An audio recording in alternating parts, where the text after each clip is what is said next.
We look at individual sleep apnea, both central and obstructive. We look at folks with insomnia and narcolepsy to try to help improve their sleep health. Yeah.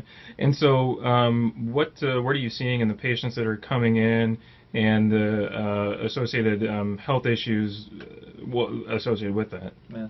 Well, sleep apnea specifically with that, it's increased risk factor for stroke, heart attacks, heart failure, heart rhythm disturbances, death, accidents, pneumonias, poor sleep partner, sleep as well if they're loud snores. Um, uh, just trying to get improved sleep health, reduce risk of accidents as well. What brought you to, I guess, the sleep lab originally or initially? Well, I definitely had sleep apnea. I was a very loud snorer. Felt really bad in the mornings. I was, very difficult to stay awake. I couldn't drive for any great distance, anything over a half hour in the car, and I'd start getting really drowsy and have to have somebody, I have to pull over and have somebody else drive. Just felt really out of sorts.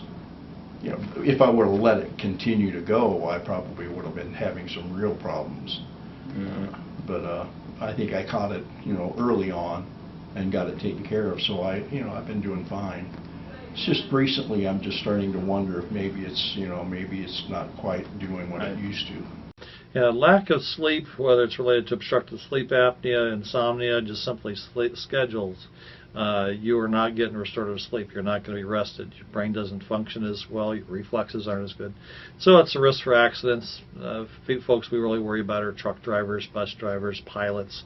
If they're not getting good restorative sleep, they're not as sharp. Surgeons, they're not as sharp. Even in